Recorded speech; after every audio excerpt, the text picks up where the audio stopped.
Good morning, ladies and gentlemen. Welcome to the press conference for Belfast. What did you all think of the movie?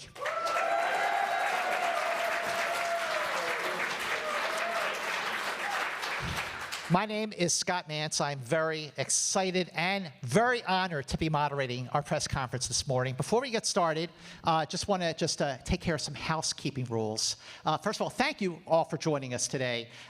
We do ask that you keep your mask on at all times, even when you are asking questions. I also want to point out that in an effort to remain COVID safe, there will be 3 designated microphones around the room. When you have a question, please raise your hand and we will hand you the mic.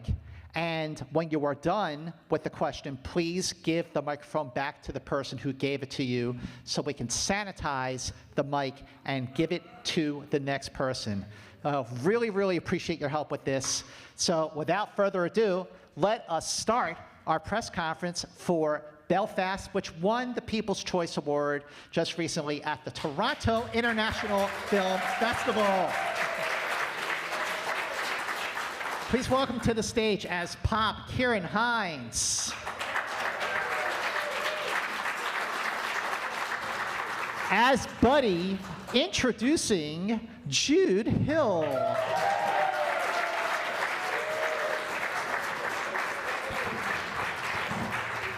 As Pa, welcome Jamie Dornan.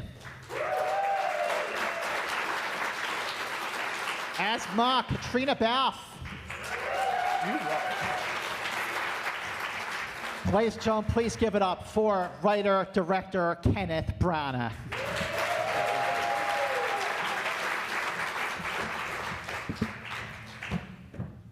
You're not going to. Right. Is that too low for you? Morning. All right, well, first of all, the first question I have for each of you is, I know we just had your big premiere last night at the Academy Museum Theater, which was absolutely a wonderful, wonderful event. I loved your introduction. And Ken, you mentioned your premiere that you had in Belfast. Yes, yeah. Okay, that's a pretty big premiere to have. What was that like? What was the reaction? It was amazing. I was just saying, actually, that it feels like from Thursday night, thank you, strong man at last, from Thursday night through to last night, it felt like one long party. It was a great night last night. I felt that was a really wonderful party, actually, because it felt like everybody was in the same place.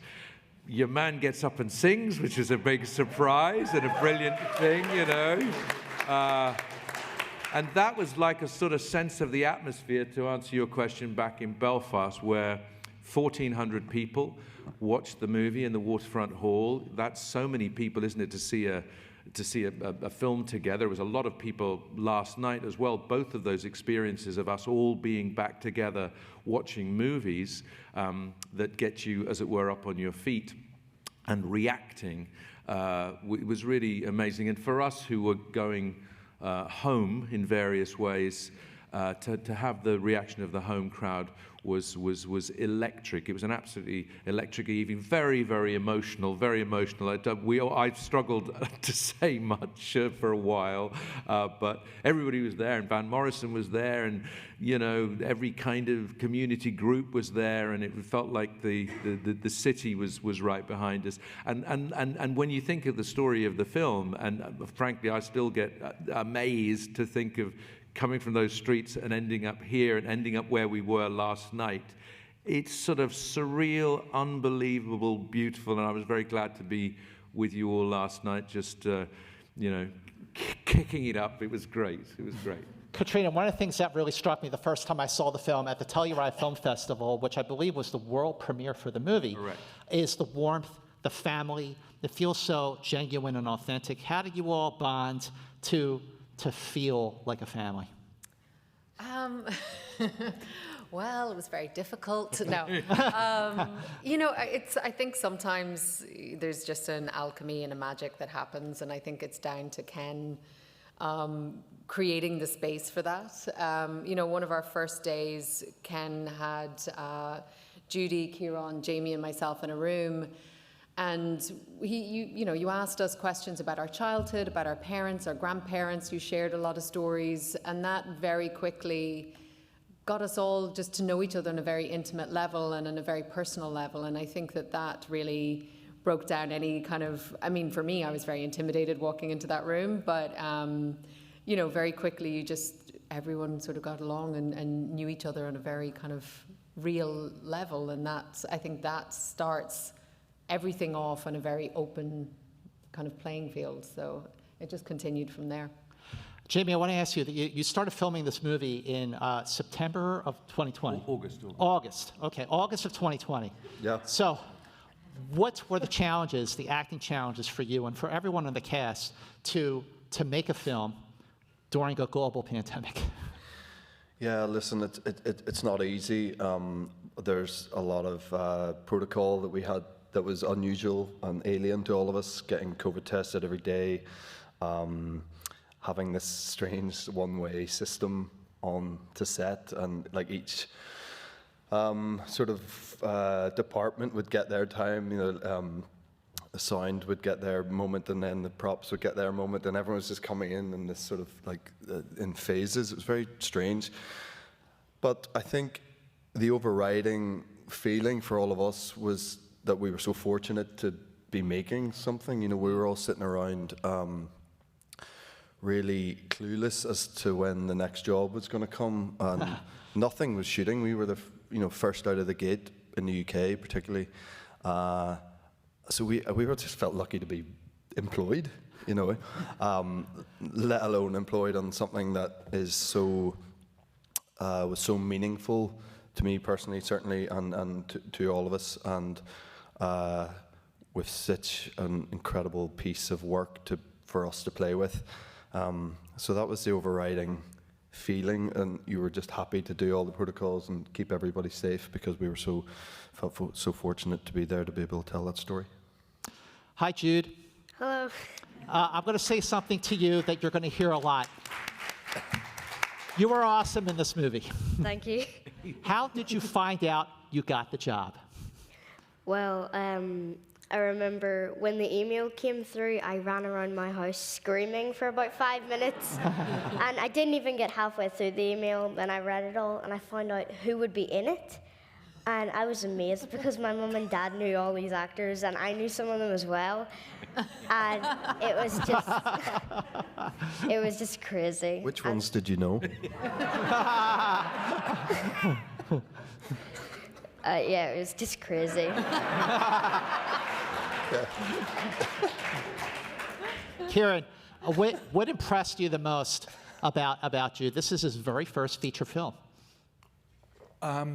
Yeah, when I was introduced to Jude the first time, and Ken had told me that he was an Irish dancer. It struck a chord with me, because I did Irish dancing for about 15 years myself, and I thought, I wonder what this little fella's like. And in this open-hearted, imaginative, brilliant young fella walked, and I knew within a couple of seconds that we were going to have a real adventure making the film, because he was a gift to us from Ken, and I think now you'll understand he's a gift to the world as well. Yeah. One more question for Ken before I open up to the audience. So I was really moved by your introduction last night at the Academy Museum premiere. This is a very personal film for you. It has been in your head for 50 years. Why was now the right time to tell the story and to write this story? Well, it came out of that silence that a lot of us stared into at the beginning of the lockdown, and it certainly sent me back to this other lockdown that we experienced, where both ends of the street were barricaded, and you ended up looking inward. I think a lot of us did this during the pandemic, and separated from things that were so familiar to us that we perhaps took for granted, and particularly from people that we took for granted. I think it was a chance to look back. I wanted to shake hands with the 9-year-old kid,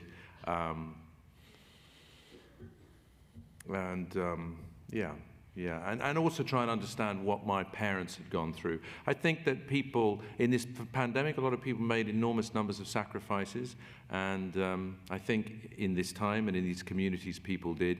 And those sacrifices, those family moments, I think a lot of people from around the world understand. You know, we all have our versions of them, and it seems to me one of the beautiful things that the film seems to have unlocked for people is moments in their own life when, I don't know, they're suddenly told that Father Christmas doesn't exist. He does, Jude, by the way, he does. He does. But if you thought that he didn't, sometimes when that knowledge comes your way, it can be difficult. And I think that just, you know, when you leave in whatever sense, a home or a place, I think that readjustment involves dealing with some form of loss, which can be painful, and the result can also be beautiful. But it's bittersweet, I guess, like life is sometimes. And going back to look at it at a time when we were all considering those difficult, you know, losses in our own lives and what is valuable to us, sort of meant that it sort of had to come out. Yeah, just one more thing. You talk about your 9-year-old self here. What made Jude the perfect buddy? Who are you looking for, and what made Jude just perfect? Well, I think, as you'll have seen and as we all know, and I would say, actually, you know, just apropos of your first question, one of the things about this group of actors, and Caitriona was just talking about what made the atmosphere, I would say Judy, the distinguished Judy Dench, who isn't here, one of the things she said to me once, I remember thinking it's very unusual as an actor to say this. We were talking about the reaction of people in the world about her work or whatever, and it came out and she just said, well, the thing is, Ken, I like people. I like meeting people. And I would say that this group of actors like meeting people. It was an example last night. It was nice, you know, it was nice to be amongst everybody, you know. It was we were happy about this. Don't need to be in some separate room or be, you know, sort of kind of, you know, filtered. So all of that energy was going out. Jude, I think, has the same thing. Also, he had, I think, this group also share a sense of humor. So does this one here. But I think that the biggest thing, and again shared by these other actors, was the capacity to listen. A lot of Buddy's performance was about it's about reacting, isn't it? It's about listening and watching, not necessarily saying things. And acting on film often is reacting. So it needed to be somebody who could do that in that very moment. Now, he had a lot of great people to listen to. So another thing to say, much as I love young Jude here, and he's amazing, but it was a group thing. So a lot of that performance was given to him also by these distinguished characters, but he gave it all right back with a capacity to be present, which is so beautiful. Jude, what was it like working with Ciarán, with Jamie, with Caitriona? Like, what did you learn from them? I learned so much from each and every one of them. Yeah, I mostly just asked for a bunch of advice about acting, and that really helped me understand the acting community a lot better. And even working with Ken and having him as my director and writer is just mind-blowing. And each and every single one of these actors is extremely talented, and they're all just really, really nice people. So this is your first film. Jude, you want to do it again? 101%. All right, let's turn over to the audience. And when you get the microphone, I ask that you state your name and your outlet. And I'm going to start you in the mask and the glasses. Say that a lot today, you in the mask. No, we do need the microphone. I do. Thanks. Hi, yeah, Chris from Joe Blow in Montreal. You said something pretty interesting last night, Kenneth, about how even during dark times, there are moments of happiness, and I think that a lot of us can relate to that, having come out of a pretty dark time, COVID-19. But I wanted to know, it feels almost perfectly timed, this movie, because seeing it with an audience feels almost like a cathartic experience. And are you hoping that perhaps a mass audience views this movie the same way? Because it does feel kind of ideally timed in that respect. Well, thank you. I mean, yes, I mean, we found both these recent experiences with these large numbers of people. I saw and experienced and felt the movie in a different way. And I felt, you know, there's a way in which you can understand silence the nature of silence. You know, I've made a few films where the silences were not good. There was a silence representing no other factor but boredom or disinterest and an exit from the room. But I think here, I feel people lean in to some of the family problems. I feel them care. I feel a real personal interest. I think the investment, the human investment, is just something, and I'm thrilled, of course, that it's happening around our film, but I think it's independent of our film, of course, and I'm sure it's happening in lots of other experiences that people have in the world. But I think it's to do with maybe us not being fully put back together again after what we've been through. There's still a couple of layers of skin missing, and maybe we need some emotional release, and storytelling has always helped provide that. We read to know that we are not alone, and this movie definitely, I think, tries to let people know that we need not be alone. Caitriona, I'd love to hear your take on that. Oh, wow. How do I better for that? Yeah, I mean, again, like when we saw the film on Thursday in Belfast, I definitely had a new experience watching it. I mean, I was watching it with my mother, which was such a special thing for me. It was the first premiere she'd ever come to. And there's so much of her that I drew from for my performance. And, I think, I just think it's that thing of for me personally, it was a really quiet, very still 4 or 5 months before we started filming, and then right after we filmed, we went into another lockdown. Mm-hmm. And it's I was very blessed. Nobody in my family got ill, but it was a very introspective and I think it was a tough time for everybody. And I do think that it's been such a joyful experience bringing this film to people, watching people be moved by it. I mean, my mom turned around to me and she said, I just didn't want the film to end, and that was like the most special thing that I heard. So it's just been really special. That's actually a unanimous feeling. I didn't want the film to end either. Jamie, you made this film, you all made this film under trying circumstances. Mm-hmm. You had your premiere in Belfast, and you are a Belfast man. Mm-hmm. What kind of responsibility, how important was this movie for you?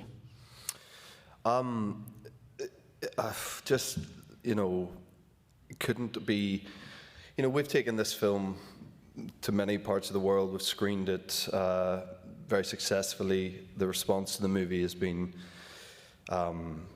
very positive. It's been very pleasing. It's not always the case, particularly for me. We care so much what people from Belfast think of this movie. It's not strictly only for the people of Belfast, but God, they're important, and the story of the people and what people from that part of the world have been through is vitally important. It's been told in many different guises before to success, and there's a place for what Jim Sheridan did in the 90s and recent films that are focused more on the sort of the troubles themselves. But to see a normal, hardworking family and the impact that the beginning of the conflict had on them, I think is really important. So Thursday night was one of the most remarkable experiences of my life. To get to share it with those people, and for those people to have embraced it, and we felt a very palpable sense of love in that room, and that just meant so much to all of us. Yeah. Thank you. Let's go over to this side. Wow, everyone. Right over here on the side here, and again, please state your name and the name of your outlet. Hi, Danielle Salzman, Salzy at the Movies, and my question is, can you talk about the process and filming the everlasting love sequence on set? Well, I can just briefly say that Alita, our choreographer, was involved, but I essentially handed it over to the brilliant and beautiful Caitriona Balfe and Jamie Dornan. So tell us, how was it? I know you rehearsed a lot. Well, we had to. Well, God. I mean, yeah, I would venture to say neither Jamie or I are natural dancers. Maybe Jamie more than me. No, it was, I mean, beautiful choreography by Alita. We were shooting a lot of the time in a heat wave. So there was many sweaty sessions of dance rehearsals where we were learning this choreography in like 35 Celsius. But I think it comes at such an important part in the story. And for Ma and Pa, you know, for these two characters, it's really where the stresses on their marriage have sort of come to a height. And I think it really needed this moment for them to remember the foundation of love that they have for each other. And I think that's what's the most powerful thing in that scene is you see that despite all the things that are happening around them, these are two people who love each other so purely. And then, of course, the wonderful singing by Jamie Dornan. Well, listen, I'll tell you what was a godsend that day was that the vocal that I recorded for it, we did it after the production, so I wasn't having to sing live. It wasn't like, you know, Les Miserables or whatever, where they're all singing live. I don't think I would have survived the day if I had to do that. It was hard enough trying to lip sync in time on the day and deal with the dance moves and all the emotion that was wrapped up in that moment. And I agree with Caitriona in terms of like the release of it. I feel it comes at a time in that movie where you've been through so many difficult moments and suddenly there's this joyous release, and it's vitally important, and to see it through his eyes. And you know, that day was filled with terror, really, and fear, but I was just getting so much back from this one and everyone. It was, you know, obviously Ciarán was like the only one who wasn't with us that day. For I couldn't be bothered turning up. He wouldn't even lie in the coffin. It was really, you know, strange.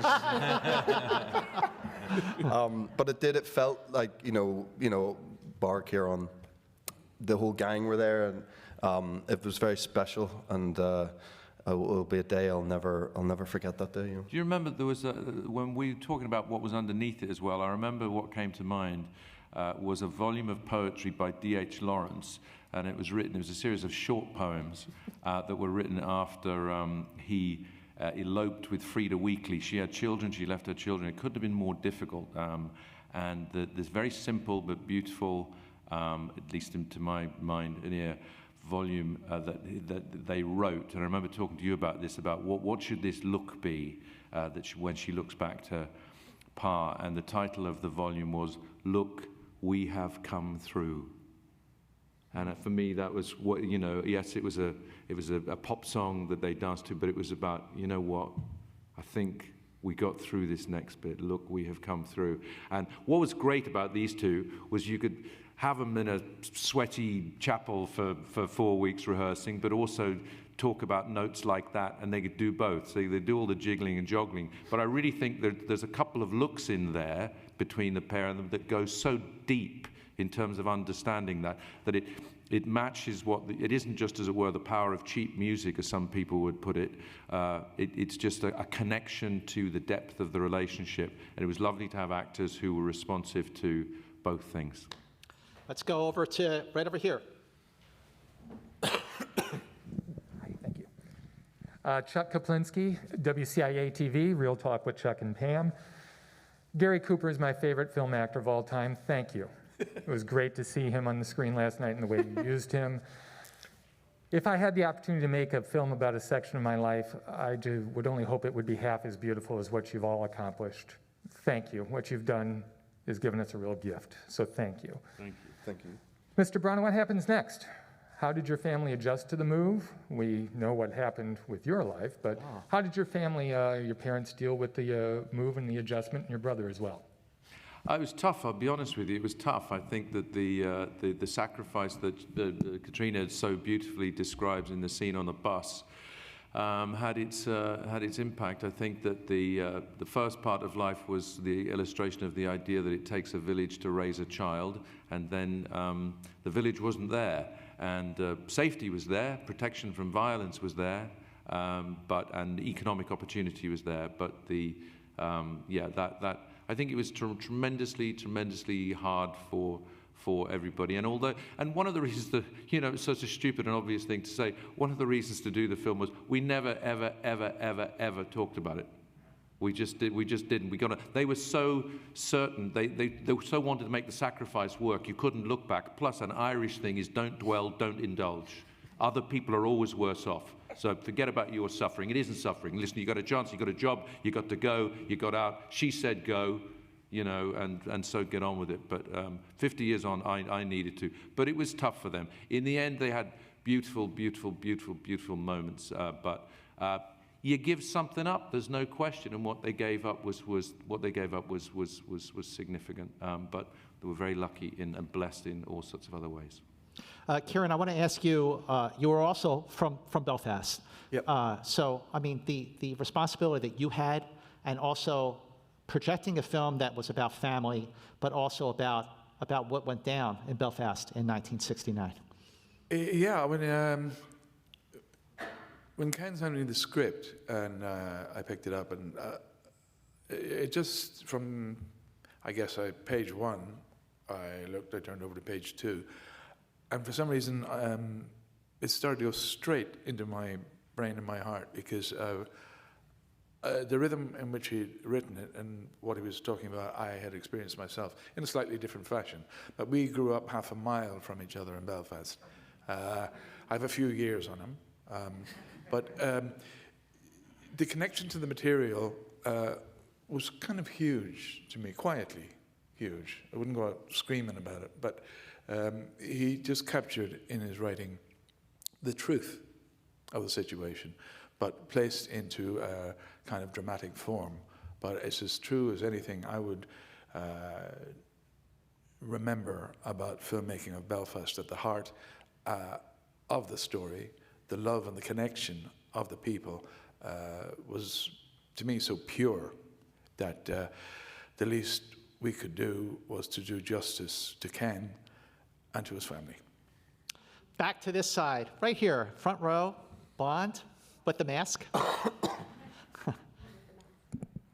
Hi, first of all, congratulations. One of my favorite movies of the year, this and Barb and Star. I loved it so much. One of my favorite scenes of the movie is the scene between Ma and Pa, where Pa acknowledges that Ma raised the kids just so beautifully. Yeah. I thought that moment was so impactful for the story. So Jamie and Caitriona, can you talk about your memories of filming that scene and also getting the direction from Ken as well? Oh, and Lauren Veneziani, DC Film Girl and NBC Baltimore. Thank you. That was the scene when I think I'd said yes in my mind before I even opened the script, based on the personnel surrounding the film. But that was the moment that really punctured me in the script. So when we shot that scene, we shot it first from the angle that it plays in, and by the way, this one fell asleep for real. I don't know what that says about what Balfe and I were getting up to. There's a really low soundtrack of little snores throughout that scene. Yeah, not great for the confidence, I mean, he's very method. Yeah. Unbelievable. But we shot it from down there, and which is a beautiful, beautiful image. And I'm allowed, I can say this. Ken took me aside after and said, listen, I don't think we need to come in for coverage, tight coverage. I was like, okay. But actually, I trust this man more than any director I've ever trusted before. So, I had to put my own personal sort of ambition of a nice, tight close shot for that very important scene aside, and which was difficult. But I think it's far more impactful the way it plays, and at the end of the day, we are discussing the two boys, and in a very sincere and emotional way. So to have them included in the shot for the entirety while we discuss that, I think is really beautiful thing. So yeah, I think it was a wonderful scene to shoot, because it meant, you know, that was the most impactful scene that I read, and she's just the easiest person in the world to work with. So, Your take, Caitriona? Yeah, I mean, it is. It's such a gorgeous moment between these two characters. You know, I think so often, I will say, first of all, I think the men in this film are some of the most beautiful and big-hearted characters, and they really, you know, you feel the empathy and the love from them, but very often it's the women who are left bearing the brunt of things in these kind of situations, and it's not often acknowledged. And sometimes I think people talk about stay-at-home mothers in this very dismissive way and sort of reduce them to sort of like, well, they're just another wife. And I think that this was a beautiful moment that really acknowledged the weight and the enormity of what Ma was doing and what a lot of women do. And I thought that was a really beautiful moment. The one thing I'd say also about these two as well is, before that, the same morning, in fact, what had caused Jude to fall asleep was that we'd done the scene ahead of that where he's on the sofa and he, you know, says he doesn't want to leave Belfast. And because of what I'd written, I thought was quite a hard thing for Jude to come in and sort of do straight away. We were into a sort of pitch of emotion. So I said to Jamie and Caitriona, would you mind, can we improvise the scene before that, you know, where you've begun. I had written something where he comes in with, I don't want to leave Belfast, and the conversation already happened. I said, would you mind improvising the scene that isn't written? And they were absolutely brilliant at doing that. And part of what informed the scene you've just been talking about was that, and it's it's scary, I think, but it was wonderful to see. They were helping Jude out because that meant he could have a run-up to this explosion, but also this sort of tentative, how on earth do you tell the child that you're going to be taking him away from everything? And I was really grateful. It's one of the enormous contributions every bit of all these actors in this cast made, and enhanced and improved and added to the script. And that beautiful beat supports the scene that they did. One of the reasons I chose one angle was because the energy in the room and what they'd given to that was so beautiful. And it was all from them. Excellent. Okay, let's go. Yellow shirt. Yes. Wait, hang on. Wait for the mic. Hi, I'm Terry Hart from Toronto, Super Channel and CBC. You might have not got your close-up for that scene, Jamie, but Mr. Branagh, you definitely made some bold choices around really extreme close-ups throughout the movie. And I'm wondering if that was stylistically your choice when you were writing and you wanted that intimacy with those extreme close-ups, or was it on set with your actors and their faces that allowed you to go in and follow up? What do you think that added for the audience, for the viewer, to be intimate with these characters that an extreme close-up allows? Thank you for that question. I think a combination of things apply. The black and white was partly chosen for a forensic quality, something that Harris Sambalukos, our cinematographer, put this way. He said, look, color, of course, allows you brilliantly to describe people, but black and white allows you to feel people. You take away some things that you might otherwise look at, and you look more closely at them. I've always thought that it's possible to make epic films in intimate situations. And in cinema, the reason to invest in this, in the big screen experience, is that an epic dimension of black and white photography on a massive screen is the human face. So what might otherwise be the sweeping landscape of a desert or a mountain range or whatever, in black and white, when the scene has earned the right to look in this way, a specific example being Judy Dench at the end, where she sort of you know, from some unknown depths that only somebody like Judy can have, has this kind of Mount Rushmore stillness. I mean, it's unrelenting. The camera is in there going, tell us what you feel, tell us what you feel. and show us your heart. And she sort of opens it up. And a funny thing happened that day. She also was ready to, she knew it was this big. I mean, the camera was physically right close to her, and she knew it was a big moment in the film. But we actually also, we had something scripted, and just as I was describing with my distinguished colleagues here, she was ready to improvise. So she was there for 2 or 3 minutes and said, what about this? Try this line, do this, whatever. And she's still rock-like. She's like a metronome doing it. So she's hearing all the instruction, no doubt, much of it annoying. But you know, filters out idiot director, idiot director, idiot director. Useful, I'll try that one.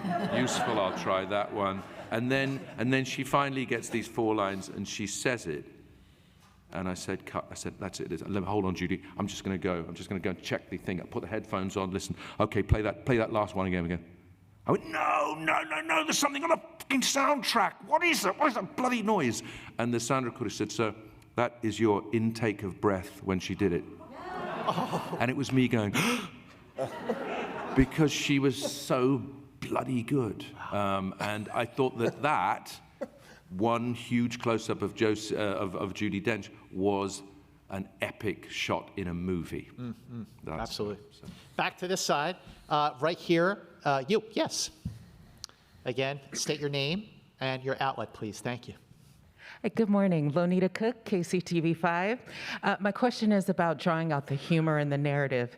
And so the thing that I really loved about the movie is that I didn't think it was about visiting 1969, but remembering 1969. And I was wondering if you remembered it with so much humor, or did you need to construct that afterwards? Well, that is such an interesting question. I think you're right that it's about memory. You know, the psychologists say the facts of our life are less important than how we remember them. So I was remembering this with a decision to look through the eyes of a 9-year-old.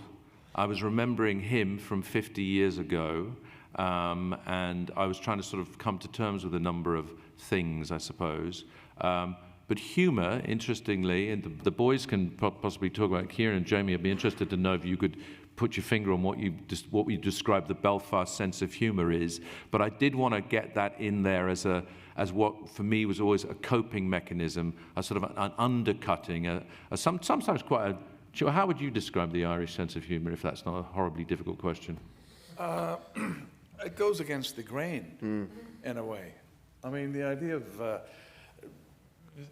you do it a lot, don't you? You two. They're always slagging each other off, and it's a sort of form of affection, verbal abuse. It's just the way it is. The idea that Irish people were such a mixture, and indeed we're a conundrum to ourselves sometimes. You know, we don't really know where we're coming from, but we work on a bit of brain and a lot of heart, and sometimes it leads us down very scary places, and other times it leads to great adventures. My childhood, I was 16 when 69, the year 69 arrived, and I have memories of the thrill of this explosion. And it was only a day later when I started to see the menace of it, really, at 16. And then how it was going to keep perpetuating itself in a tribal way, one side to the other. That it then became very scary, but at the time, you're young, you take risks, you think you're immortal, you know, and you do stupid things. But my childhood at that time was the sound of the city at night and the explosions in the distance, and then echoed off the hills of Belfast. You'd hear, or gunfire at night, and it was an instinct that Ken has put so much Western stuff in the film itself, because there was a lot of cowboys in Belfast at that time, it has to be said, and they weren't all good, you know. But my memories are, they're a mixture. But then you're at school, and the next thing, people were using the troubles to get off school. They'd bring up the school and say there's a bomb in the school, and everybody had a day off, you know. Well, they're mixing the truth with how they want to play the game, and thank God we've come a long way since then. Anyway. Thank you. Okay, who over here has a question for Jude? I want to hear someone. Okay, yes, you in the front row. Gray suit, white mask. Name and outlet, please. Hi, Mose Persico, CTV Montreal. First of all, congratulations to all of you. This was a fantastic movie which resonated completely with me. In 1965, my mom and dad, along with my two sisters and I, made the decision to leave the beautiful confines of the Amalfi Coast in Sorrento to move to Montreal, Canada. For the cold of Canada, I still don't understand. But it was a personal sacrifice that my dad made because he wanted my mom to join her brothers and sisters, my uncles and aunts, in Montreal. You all touched upon making sacrifices, and that's what this movie's about. But this movie's also about the importance of grandparents. And Jude, I want to ask you, Benny loves his grandparents so much in this movie. I didn't have a chance to grow up with my grandparents because they remained in Italy while the family moved to Montreal. What's your connection with your grandparents now, and how does this movie resonate with you in that regard? Well, my relationship with my grandparents is very like Buddy with his grandparents in the film. And I feel like grandparents are just some people that you can go to talk to if there's any trouble at home that you don't really want to share with anyone else. And yeah, I think Buddy in the film really relies on his pop and his granny if he ever needs anything. Jude, what was it like for you to film the scenes with the riots, with all the commotion and chaos? Well, it was crazy filming them because just a bunch of things were going on at one time, but it was so exciting. And it was probably one of my most favorite scenes. And I just loved the thrill of everything that was going on. And I was pretty scared as well on the day, just because everything looked so real and like it was actually happening. And yeah. Oh, great job. Okay, back to this side. Yes, you on the side. Yeah, you. Hello, Preston Barter with the Denton Record Chronicle and Fresh Fiction. My question is for Mr. Branagh. You mentioned that this film is deeply personal for you, and I'm curious how much of home is in here for you. Is there anything that maybe as an audience we don't know, we can't detect, but you worked with the production design to put items from your childhood in there that were very important for you to have in there to make it feel more special? Probably the most realistic depiction was my granny's backyard. The sort of informal gentleman's smoking room, as it were, where my pop used to sit on that loo. It's just a very, very unhygienic, but it's what happened. And he seemed to have, in that backyard, he just had items from all over, everywhere. It's just, he had bits of wire, baskets, mangles, bits of piano, bits of saddlery. There were guys who'd come to the back door all the time and they'd bring stuff, and it would happen at odd times of the day and night, and it was like a real depot there. And when I went in and saw that, I must say, it did put a lump in my throat. Now, this thing about, alongside that garden that was being promised in the house, this thing about inside loos was really very attractive. It was two inside. We couldn't imagine why you'd have two toilets, but it seemed thrilling, and they were definitely both inside the house, because I'd had two. Also, not to get too scatological about this, but they didn't have toilet paper. They used old newspaper. This is not a comfortable way to achieve your ablutions. And so when I saw the newspaper hanging up on the wall, that gave me a bit of a fright, to be perfectly honest. But that bit of the set was very well realized. Yeah. Back to this side. Yes, you in the back. Right in the back. Yes, you. Hi, Jeff Howard, KCLV Las Vegas. Kenneth, this is for you. It's great to know you're a Trekkie. That's just awesome. So I was really excited to see Star Trek in this movie. Also, I'm a classic film fan, so Man Who Shot Liberty Valance, High Noon, Chitty Chitty Bang Bang. Was there any movies that didn't make the final cut that influenced you in this movie? Great question. A couple of movies that didn't make the final cut were The Great Escape. That played a lot in our country on television as well. And Steve McQueen gets a reference, however, you may note. But him being very athletic and determined on a motorbike trying to get out of Germany was in there for a while. And The Sound of Music was in there for a while. So the late, great Christopher Plummer and Mindidi and Julie Andrews, and both those films had a sort of epic dimension. There were other films that we went to where we thought, wow, all that, the Austrian mountainside and the sort of epic scale of the outdoors in both those films was pretty extraordinary. They're big ensemble pieces, they were long, they were saturated Technicolor pieces, so they were in the movie for quite a long time, but in the end Raquel Welch won out. Bravo to that. This next question is from our virtual audience. So this is from Lynn Venhouse and for Ken. So audition process for Buddy must have been extensive. Where did you find Jude?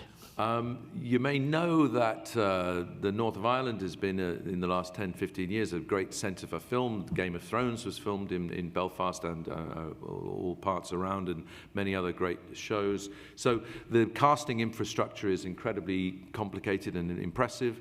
We were able instantly, because we got this together very quickly, to reach out through social media and through drama clubs and schools, all of that very, very instant, to find 300 people ready to do a self-tape. And what was the first, was it your mum who told you about it, Jude, or how did you, what was the first time you heard this, and was there a title, or what did you hear? Well, the first audition that I ever did was a self-tape, and I go to speech and drama lessons, and I do poems and like extracts from books, and my teacher sent through this self-tape, and I filmed it, and I got called back like 5 or 6 times. And what was it? Was it a bit from the movie, or was it a bit from another play, or a bit of, what was it that you did to begin with? I think, yeah, I think the first self-tape that I did was from another movie because my mum recognized it. Yeah. But then after that, a few of the callbacks were the I Don't Want to Leave Belfast scene on Zoom. And did you, at any point, did you think, what did you think, I really want this, or I don't know, or you don't know how it went, or how did you feel as you went stage by stage?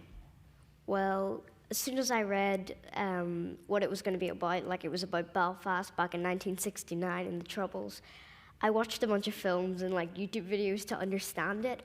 And after watching that, I was like, this is a really important part of history in Ireland where I live, so I gotta do this. So I did hard work and got it. What?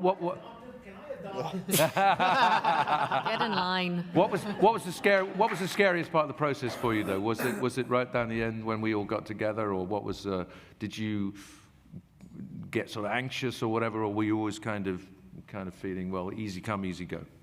Well, once I found out I got the part, I was a bit nervous because I've never done anything like this before. So I was a bit like, oh, how's this gonna go? But then the first day that I ever met everyone, I was just immediately calmed down by how easygoing they all were and how down to earth everyone is, and that really helped. Good. That's how it happened. That's how it happened. Thank you for that. All right. Roger Friedman, please. Wait, hang on. Microphone. Roger Friedman, Showbiz 411. Ciarán, I wanted to ask you about working with Judy Dench. You were a couple, and you're about 20 years younger than she is. So how did that, well, 18, let's say. But it's unusual to see that kind of casting. So, and your wife is the greatest actress in the world here. So how was that? Yeah, it would have been churlish to turn down the part, I guess. The day that Ken called us all together, we were sat at a table, and Jamie and Caitriona and myself were there, and Judy walked in wearing a tiger mask. And so we knew she meant business, you know. She gave him this tiger mask and the light in her eyes. It was extraordinary. No, to me, it was another gift from Ken, really, to get to work that closely with someone who is genuinely thinks on her feet like that, is able to turn on a dime, is able to, her instinct, her truth, and her wit and her humor. And the thing as well is, I think I've said it before, she's a bit of a rebel. So you've got, in entirety, you've got an extraordinary force of nature, and one of the warmest women I've met. It was, for me, it was a great experience. Between herself and this fella here, I was clinging on to both of them, really. Yeah. Have you ever played 20 years older in your career? Yeah, I actually, when I was at theatre school in last century, I think I was 19, and there was a Tennessee Williams play in which I had to say the line, "I'm 96 years young." So yeah, I played about 80 years older than I was. And since then, I thought it's not a very good idea.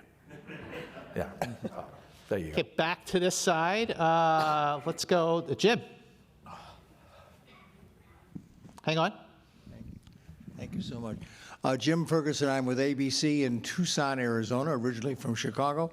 And a little bit like my friend Mose here from Montreal, I experienced the same thing. I'm a first-generation Irishman. My mother was from the South, and my father was from the North. So you can understand why I had to learn, with the name Ferguson, the song Carrick-Ferguson, which is featured in the film. And Jamie, I don't know if you know that song. I do. It's a beautiful song. And Ken, why that particular song? It really hit home with me. Yeah, it's a version by Van Morrison, as you know, who did the vast amount of the music in it. And it's also the recording where he's accompanied by the Chieftains. So that's a North and South recording, you might say. That voice. There's something about those Irish songs. Danny Boy obviously features and has been, certainly in my experience, has been murdered regularly in my family. It's always the song you start too high, don't you? And then you get to the middle and you're oh God, I'm never going to make it. I'm never going to make it. Or you'll need an extra Guinness before you get to that top note. But Carrick-Fergus has that same quality of being a sort of folk tune, if you like, but you put it in the hands of Van Morrison, whose voice is a sort of 144-piece orchestra on its own, and then you have the late great Paddy Maloney from the Chieftains, on the harp, and then the bass comes in. Then you're seeing a father say cheerio to his. It's just the combination of the two things. It's so simple. He says, "The sea is wide and I can't swim over," which is, it just is a fucking, is a heartbreaker. It's a heartbreaker.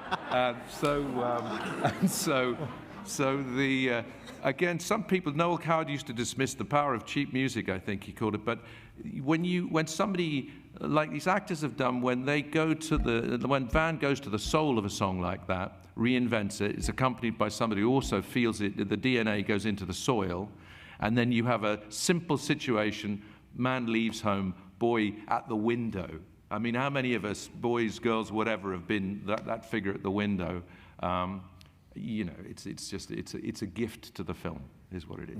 We got one more question. Who's going to take us out with a good one? Who's going to take us out? You and the blonde, right there. You. Yes, you. Okay. Let's get the microphone over here. Hang on a second. And make sure, once again, to say who you are and where you are from. Hi. Jill Pringle, the iPaper, UK. Congratulations, all of you. But Kenneth, I'm from Liverpool. A huge connection with Ireland, and for the longest time I didn't know you were Irish. So I was so curious to know how you kept in touch with your Irish roots, or did you do that thing that we all do when we're a newcomer to a new place? Did you get rid of the accent quickly? The accent went over I'd say 2 or 3 years where I think what we touched on earlier was this idea that when you're taken away from the big extended family, I think what I wanted to do personally was just disappear. I just wanted to not stick out. I wanted to keep my head down. From a position of knowing exactly who you were, we didn't really know who we were or what we are, or what we were. So my view was just sort of, and I became really quite a solitary adolescent. Very, very solitary. It was really only what you might say through the family of acting that I came back in theatre companies and film companies to sort of be back in that sort of extended family. But I was back in Belfast for my very first job. So, 10 years later, I was back on the Albert Bridge and just a stone's throw from where we had the premiere the other night. And I think, as they say in the film, the Irish were born for leaving, but that leaving comes at a price, and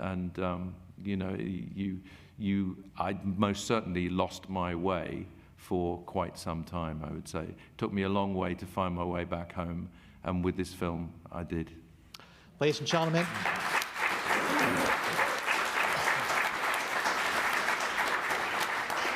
Ladies and gentlemen, Belfast is in select theaters this Friday, November 12th. And to everyone on this cast, to this wonderful writer and director, thank you for making a film that truly is a rose by any other name. Shakespeare. Thank you. Thank you. Very nice to see you. Thank you.